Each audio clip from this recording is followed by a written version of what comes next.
Welcome back. I'm attorney Andrew Bethel of Bethel Law, where we talk estate planning, finances, real estate, and taxes. Today we're going to talk about a crucial part of the estate planning process, executing your will. It's a simple process, but a small mistake can create big problems down the line. Specifically, we're discussing the role of witnesses in this process and who can or cannot witness your will.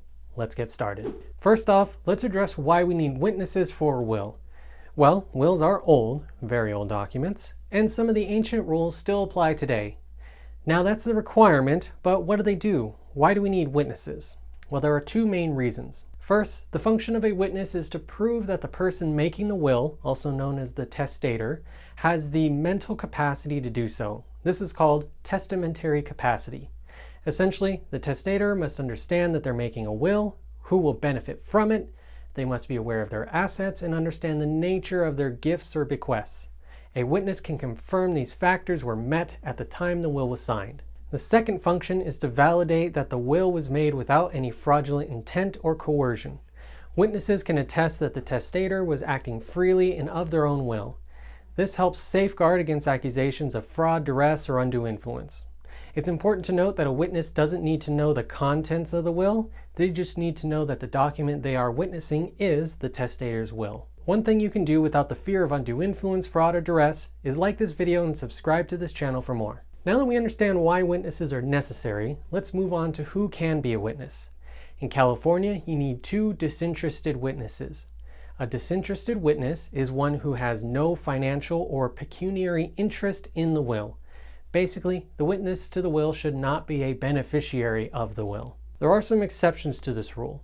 Those who drafted the will, like your attorney, can be a witness. So can relatives of beneficiaries or creditors of beneficiaries. The executors, those who manage your estate after your passing, can also be witnesses.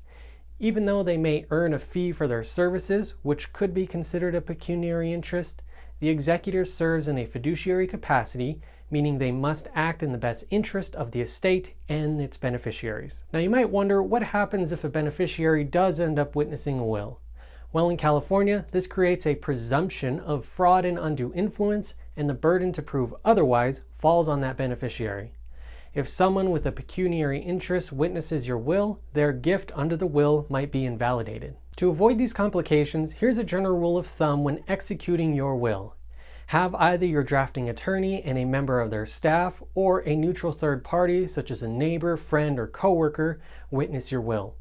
Essentially, you're safe with anyone who isn't named in your will. Remember, they don't need to know the content or the terms of your will, just that they're witnessing your will. As I've said before with many issues concerning the validity of your estate planning documents, the key takeaway here is to ensure your estate planning is done right from the beginning. It's best to consult with an estate planning attorney to ensure everything is in order. This will protect your estate and make sure your wishes are carried out properly. Let me know if you have a topic you want me to cover, or if you have any questions by dropping a comment below. Don't forget to like this video if you found it helpful, and subscribe to our channel for more easy to understand insights into estate planning, taxes, real estate, and finances. Feel free to watch our last video or check out another great one.